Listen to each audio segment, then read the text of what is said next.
Muito boa tarde, meus queridos e amados irmãos. É uma alegria podermos estar mais uma vez juntos, desde Torres Vedras, a transmitirmos o nosso culto dominical, culto de louvor, culto de pregação da palavra. E é um grande prazer, uma grande alegria tê-lo aí desse lado, a nos acompanhar, certamente a interceder por nós também. E nós somos então muito gratos pela sua vida, meu querido irmão, e que juntos possamos continuar, não é? A adorarmos o nosso bom Deus e agradecermos a Ele pelas bênçãos que Ele mesmo tem nos concedido a cada dia. E que hoje seja então um momento de crescimento no conhecimento do Senhor, de aprofundarmos o nosso desejo, não é? De estarmos em comunhão com Ele e assim de uma maneira remota também, de certa forma, em comunhão com os irmãos. Vamos orar? Amado Pai, nós queremos te agradecer por mais esse culto que iniciamos agora. Te louvamos, ó Deus, porque podemos transmiti-lo a muitas pessoas que nos acompanham. Te agradecemos, Pai Santo, também porque tua palavra será partilhada, Deus, teu nome será exaltado e louvado, ó Deus. E nós pedimos que tu possas nos abençoar nesse tempo de culto, Pai. Que seja, Deus, um momento de crescimento no conhecimento do Senhor, que seja um momento de reflexão sobre a nossa própria vida em relação ao Senhor Jesus, que seja um momento de gratidão, especialmente pela salvação que já temos em Jesus Cristo, mas também de intercessão por aqueles que ainda não conhecem a Jesus Cristo.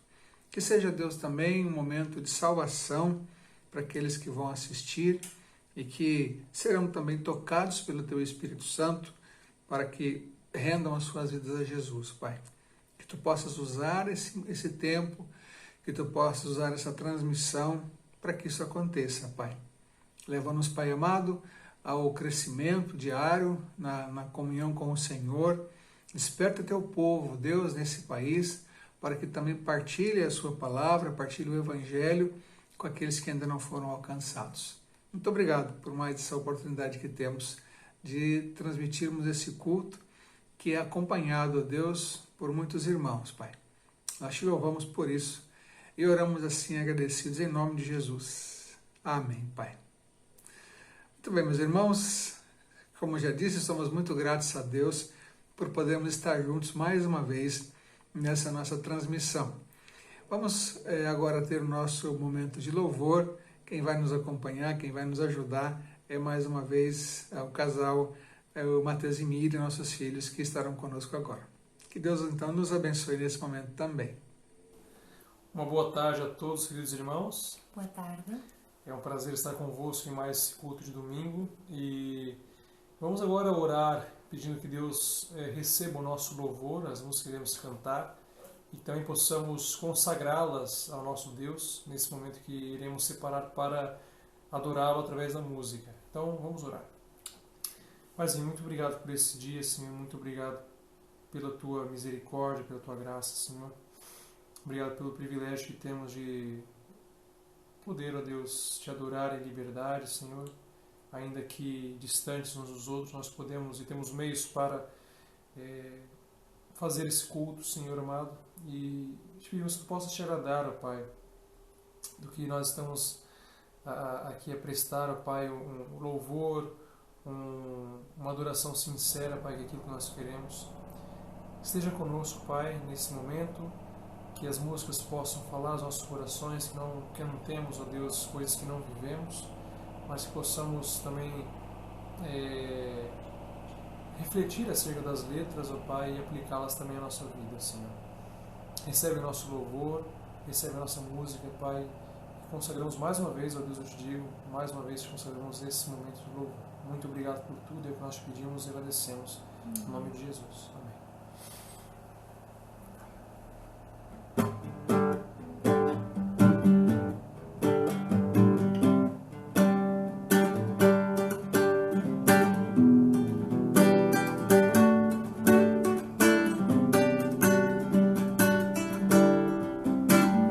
Te busco, te procuro, ó Deus. Silêncio do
Vim para adorar-te.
te agradecer este tão grande amor. Só posso me render a ti, declarar sempre que te quero servir, Jesus, meu Senhor. A Deus demos glória. A Deus demos glória. A Deus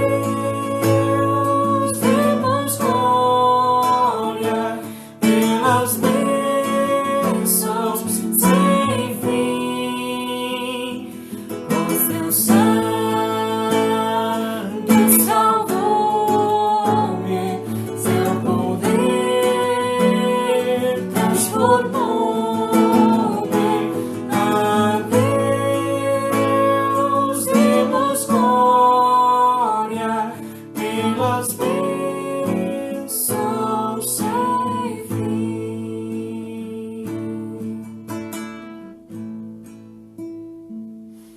Amém, irmãos. Deus abençoe. Amém, graças a Deus, não é? Por podermos louvar o nosso Deus, um louvor mesmo no sentido do coração e endereçado a Ele, que é o nosso Senhor, que é de onde nos vem toda a bênção, todo o cuidado, todo o amor, perdão e direção, enfim, para a nossa vida. Mas nesse momento vamos então para a nossa Bíblia, né, para a Palavra de Deus. Vamos abrir então nossas Bíblias no Evangelho de Lucas, no capítulo 7, versos de 36 a 50, e eu leio na versão Almeida 21, que diz assim: Certa vez um dos fariseus convidou Jesus para comer com ele. Jesus, então, entrando na casa do fariseu, sentou-se à mesa. E havia uma mulher pecadora na cidade. Quando soube que Jesus estava à mesa na casa do fariseu, ela trouxe um vaso de alabastro com perfume.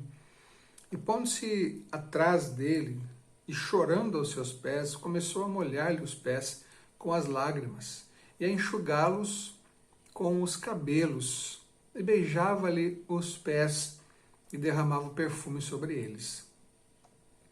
Mas ao ver isso, o fariseu que o convidara disse consigo mesmo: se este homem fosse profeta, saberia quem o está tocando e que espécie de mulher ela é, pois é uma pecadora. Mas respondendo Jesus lhe disse: Simão, tenho uma coisa a dizer-te. E ele respondeu: dize-a, mestre. Certo credor tinha 2 devedores. Um lhe devia 500 denários e o outro 50 denários. Não tendo eles com que pagar, perdoou a ambos. Qual deles o amará mais? Simão respondeu: suponho que seja aquele a quem mais perdoou. E Jesus lhe disse: avaliaste bem. E voltando-se para a mulher, disse a Simão: vês essa mulher? Entrei em tua casa e tu não me deste água para os pés, mas ela os molhou com as suas lágrimas e os enxugou com os cabelos. Não me cumprimentaste com beijo, ela, porém, não para de beijar-me os pés desde que entrei. Então, não colocaste óleo sobre a minha cabeça, mas ela derramou perfume sobre os meus pés. Por isso te digo, os pecados dela, que são muitos, lhes são perdoados, pois ela amou muito. Mas aquele a quem se perdoa pouco, este ama pouco. E disse a ela: os teus pecados estão perdoados. Mas os que estavam com ela à mesa começaram a dizer entre si: quem é este que até perdoa pecados? Jesus, porém, disse à mulher: a tua fé te salvou. Vá em paz. Um belo texto de um encontro, não é? Jesus seguia o seu trabalho na Galileia e já estava a enfrentar certa oposição da liderança religiosa e especialmente por parte dos fariseus, que eram uma espécie de seita dentro do judaísmo. E nesse texto ele foi convidado a comer na casa de um fariseu. Esse fariseu ou queria conhecer um pouco mais do mestre, o que era legítimo, ou queria apanhá-lo talvez em alguma contradição, não é? Não fica muito claro ali o motivo pelo qual ele convidou Jesus para essa refeição. Mas uma refeição era sempre um momento de maior intimidade, em que as pessoas se sentavam à mesa e conversavam enquanto comiam, não é? Era possível conhecer um pouco mais profundamente alguém nessa comensalidade, nesse momento da refeição ali no Médio Oriente. Naquele momento era assim que as coisas se processavam, né? Esse era a conduta natural, normal de uma refeição. E nesse texto, Jesus então se relaciona com duas pessoas. E cada uma tem uma reação diferente em relação a ele. Nós vamos observar então a conduta de Simão, que era o fariseu, que tinha recebido Jesus em sua casa, e a conduta de uma mulher pecadora, que sem ser convidada, entretanto, entra nessa casa e no meio de todos os convivas faz ali algo impressionante, não é? Aos pés de Jesus, e demonstra ali o seu apreço pelo Mestre. Vamos olhar para o texto então e vamos observar aqui algumas coisas, não é? E que essas duas pessoas fizeram então com a presença de Jesus ali, com a pessoa de Jesus ali naquele momento. Esse então é o tema que vamos discorrer diante ou dentro desse texto que acabamos de ler. Bem, esse relato é registrado apenas por Lucas e não deve ser confundido com o de Betânia, registrado pelos outros evangelistas, em Mateus 26, em Marcos 14 e em João 12. A forma oriental, então, de sentar-se à mesa para uma refeição era sem as sandálias, reclinados em seus respectivos divãs, não é? Com os pés esticados para trás. Como eu falei, o momento da refeição podia ser um momento longo, em que as pessoas comiam e conversavam, e se conheciam. Era o momento do convívio para uma refeição. E foi ali em alguma cidade da Galileia, ou Cafarnaum, ou Naim, não é? Jesus estava ali naquela região, foi nessa região que ele ressuscitou o filho da viúva de Naim, portanto na cidade de Naim. Foi nessa região também ali entre Cafarnaum, ali ao redor de Cafarnaum, que acontece o registro do Sermão do Monte por Lucas, e Jesus faz outras várias atividades, cura o servo do centurião de Cafarnaum. Ele então está ali naquela zona, naquela região, a realizar o seu ministério, o seu trabalho, não é? E a pecadora deveria ser uma pessoa conhecida na cidade, e era provavelmente uma prostituta. E nós observamos então agora a postura de Simão, como alguém que fica honrado com a presença de Jesus, mas impassível. A presença de Jesus, por mais que ele estivesse sentindo-se muito honrado, como já disse, com a presença de Jesus na sua casa, essa presença ou a pessoa de Jesus não causou uma mudança significativa na sua vida. Não por culpa de Jesus, mas por causa da resposta que ele deu ao mestre, não é? Ele não tratou o mestre como devia tratar um hóspede. Então, vimos lá no relato bíblico, né? Jesus a dizer para ele, olha, você não me deu água para lavar os pés, o que era costume, quando recebia-se alguém em casa, oferecia-se então um alguidar com água para que a pessoa pudesse lavar os pés e se livrar da poeira acumulada do caminho, não é? Ele também não saudou Jesus com um beijo. O ósculo era algo frequente entre amigos, entre pessoas. As pessoas se saudavam quando recebiam alguém em sua casa com um beijo. Ele não fez isso. Ele também não ungiu a cabeça ou os cabelos de Jesus com um óleo perfumado para que o perfume enchesse o ambiente da casa e ficasse então um ambiente agradável. Ele também não fez isso, não é? Então, ele não tratou o mestre como deveria tratar um hóspede. Por simples que fosse um hóspede, seria tratado dessa maneira. Ele não valorizou o facto de que Jesus estava na sua casa. Jesus despendeu tempo para estar com ele, não é? E ele não valorizou esse facto. Ele demonstrou falta de conhecimento da pessoa de Jesus Cristo, quando lá no versículo 39 diz, se ele realmente fosse o Messias ou fosse o mestre verdadeiro, ele saberia quem era essa mulher. Ele não tinha ainda o conhecimento, talvez não tinha olhado com o devido valor para o que Jesus já tinha feito e demonstrado quem ele era, não é? Essa pessoa estava assim envolta num manto de justiça própria, estava satisfeito com a sua própria bondade e importância e pôs-se a julgar tanto o mestre quanto a mulher pecadora, não é? Estava extremamente centrado em si mesmo. Já havia alguém sentado, no trono de sua vida, que era ele mesmo. E, meus queridos, quando isso acontece, ou quando é assim, realmente nós vamos olhar somente para nós mesmos, para nossa justiça própria, não é? Vamos certamente nos tratar com extrema bondade e vamos tratar os outros com extrema crítica, uma atitude crítica, como ele demonstrou aqui. É o tipo de pessoa que até tem um certo conhecimento de Jesus Cristo, mas esse conhecimento não faz nada em sua vida, não muda em nada a sua vida.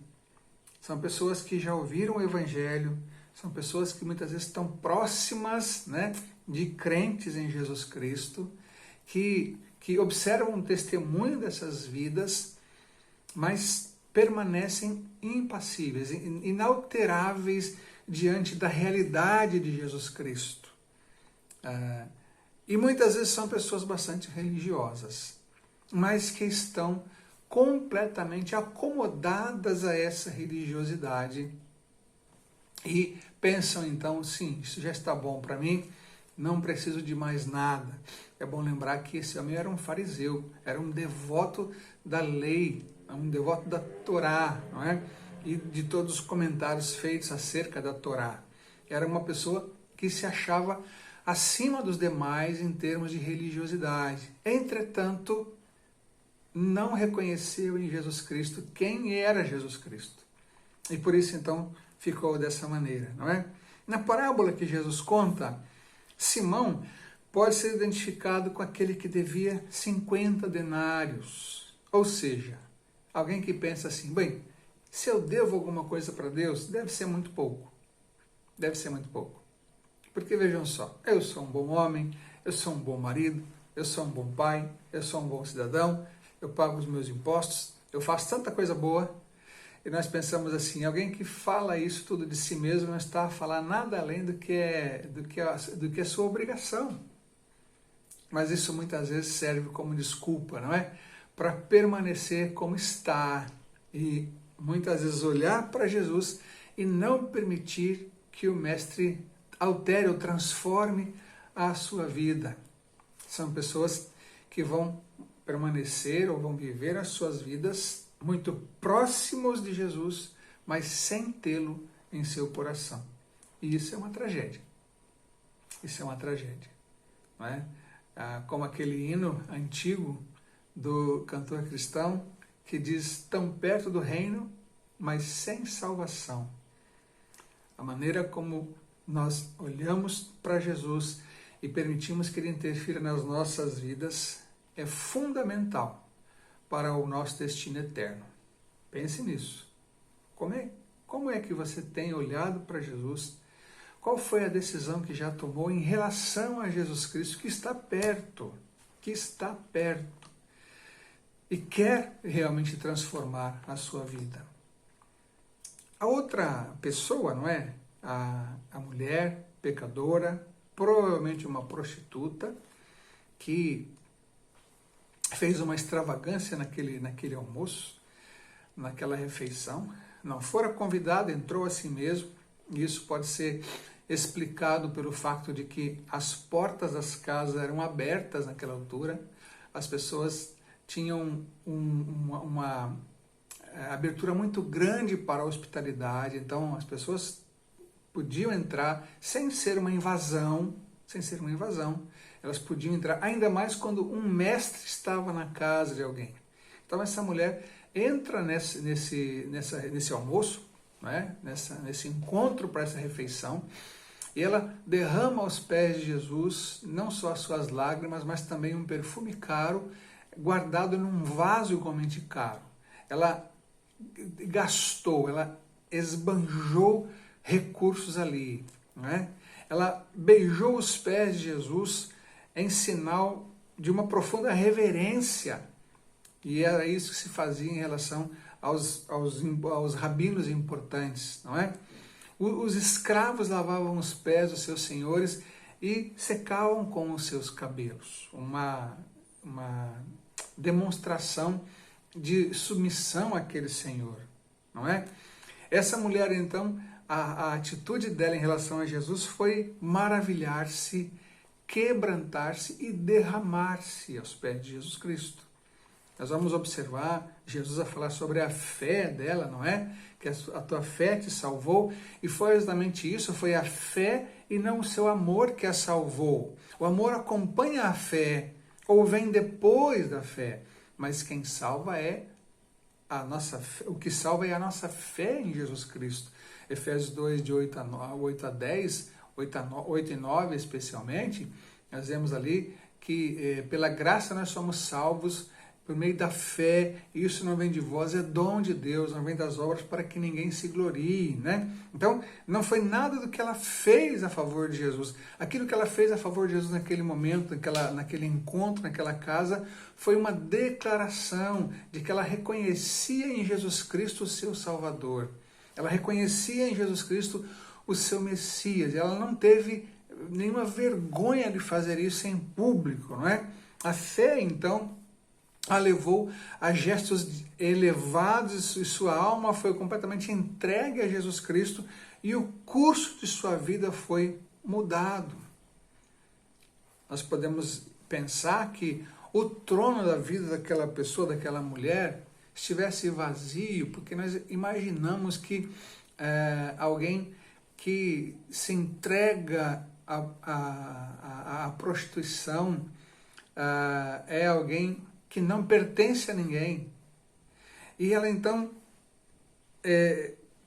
quis entregar esse trono a Jesus Cristo, para que Jesus Cristo pudesse reinar na sua vida.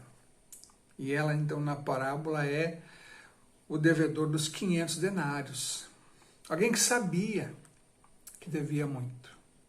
Alguém então que valorizou extremamente o perdão que recebeu de Jesus Cristo. Essa é a atitude correta em relação a Jesus. Demonstrar amor, primeiro, depositar nele a nossa fé, né? A fé que realmente entrega-se completamente a Jesus, como vamos ver daqui a pouquinho. E depois demonstrar o seu amor, porque aquele mestre, Jesus, estava realmente a demonstrar que era o Senhor, que era o Salvador, que era o prometido, o esperado, e de fato veio e deu certeza disso. E essa mulher então foi transformada por essa presença gloriosa, a presença de Jesus. No final do texto, nós lemos que Jesus a dispensou em paz. Ele diz, vá em paz. E nós podemos pensar que ela foi e sentiu uma paz que nunca sentira antes. Nunca. A paz que preenche o coração, que preenche o ser, que domina a alma. A paz que traz aquele contentamento inesgotável, vinda de Jesus Cristo. E só Ele pode fazer isso. Naquele momento, alguém que não tinha sido convidada para aquela festa, entra e não tem vergonha de expressar a sua fé e o seu amor para com Jesus Cristo. E sai dali, talvez com algo que ninguém mais recebeu naquele dia, porque o texto não nos relata isso. Sai dali com a sua paz, com o seu coração em paz, com a sua vida com Deus acertada, não é? Por meio de Jesus Cristo. Sai dali justificada diante de Deus, seus pecados tinham sido perdoados. Eram muitos, mas foram perdoados. Sua vida foi transformada. Talvez, a partir dali, passaria a ser conhecida na cidade não mais como a prostituta, mas como aquela que demonstrou amor por Jesus e teve por ele a sua vida transformada.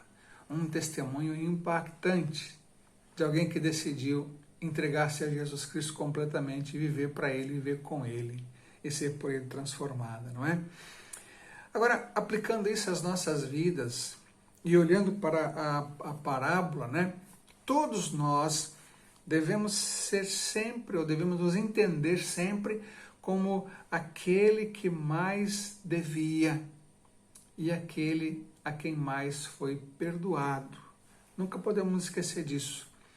A intensidade do amor para com Jesus vem da percepção do quanto foi perdoado. Agora, a parábola apresenta dois devedores, um de 500 denários e um de 50 denários. Um denário, se correspondesse à diária de um trabalhador, pensem nisso, 500 dias de trabalho tem um valor, 50 dias tem outro valor, muito inferior, muito menor. Mas nós não podemos achar que nos foi perdoado pouco, porque nos foi perdoado tudo. Quando Jesus perdoa, ele perdoa tudo. E nós precisamos lembrar sempre, não é? Que mesmo que não tenhamos tido vidas tão devassas antes da conversão, nós éramos pecadores perdidos. Terrivelmente perdidos. Por mais que fôssemos pessoas honestas, distintas, cumpridoras, mas sem Jesus somos terríveis pecadores. E estamos distantes, estamos separados de Deus. E o que Jesus Cristo faz quando nos perdoa é nos pôr numa relação correta com Deus, é nos pôr em comunhão com Deus. Ele faz com que sejamos aceitos por Deus e justificados. E nós então somos essas pessoas que devem mais. Nós todos devemos nos entender como os devedores dos 500 denários, a quem muito foi perdoado. É por isso que nós temos que demonstrar muito amor para com o Senhor Jesus Cristo, porque nós fomos perdoados, porque nós fomos tratados com amor, porque nós fomos tratados com distinção. Jesus, ao morrer na cruz, não morre pela massa, morre por mim. É assim que eu preciso pensar. Não foi por atacado, mas foi especificamente por cada um daqueles que creem, daqueles que o amam, não é? Daqueles que são alcançados pela sua graça e salvação. E isso é maravilhoso. E nós estamos então na presença gloriosa daquele que nos mudou de um certo pecador e nos mandou ir em paz, seguir os seus passos, rumo à casa do Pai. Nós também tivemos um encontro com Jesus Cristo. Ou se ainda não aconteceu na sua vida, pode acontecer e deve acontecer. E quando nós temos esse encontro com Jesus Cristo, Ele nos manda em paz, para vivermos nossa vida na presença dEle, caminhando a passos firmes e certos, rumo à casa do Pai, rumo ao nosso encontro eterno com o Senhor. E concluindo, esse episódio retrata, ao fim e ao cabo, a vida de todos nós. A forma como olhamos para Jesus. Jesus está perto e nos chama para um relacionamento transformador. E a nossa resposta deve ser sempre a fé depositada inteiramente nele. Fé que se entrega, fé que se expõe, fé que se compromete, mas fé que liberta e despede em paz. Foi isso que Jesus Cristo fez naquele dia com aquela mulher pecadora, que representa todos nós. É claro que muitos se identificam com Simão. Alguém cheio de si, alguém bastante orgulhoso, que não se verga diante de Jesus Cristo. e que acha que está tudo bem. Alguém que muitas vezes tem um certo conhecimento bíblico, e eu me lembro sempre daquela pessoa cuja filha conheci, que era um estudioso da Bíblia, apenas para se defender contra os crentes que queriam evangelizá-lo. Ele queria aprender da Bíblia para pegar os crentes em alguma contradição. Esse tipo de conhecimento não gera salvação, porque a pessoa está muito centrada em si. A pessoa quer apenas se defender. Ora, nós não precisamos nos defender de Jesus Cristo. Ele não quer o nosso mal, Ele quer o nosso bem. Nós precisamos nos entregar a Ele completamente, assim como essa mulher fez. Ela não teve vergonha de fazer isso. Muitas pessoas, quando são confrontadas com o Evangelho, ficam a pensar, mas o que as pessoas, meus amigos, vão dizer? Ora, os seus amigos, os seus familiares são responsáveis pelas suas vidas. E você é responsável pela sua vida, pela sua salvação em Jesus Cristo. E quando nós damos esse passo, precisamos fazer como essa mulher, não termos vergonha. Essa mulher se entregou completamente a Jesus Cristo. Ela se derramou aos seus pés. E é também isso que nós precisamos fazer. E a minha oração é que essa palavra possa realmente nos tocar. A mim e a cada um dos que estão a me assistir agora. Para que realmente a nossa dedicação e o nosso amor a Jesus Cristo seja evidente dia a dia. Que não meçamos esforços para amar e demonstrar nosso amor por Jesus Cristo. Porque Ele não mediu esforço para fazer isso para conosco. E que o nosso compromisso possa ser crescente a cada dia. E que realmente o Senhor possa nos abençoar nas nossas vidas.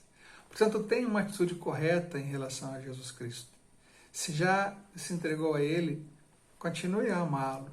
Continue a sua vida de devoção e dedicação ao Senhor.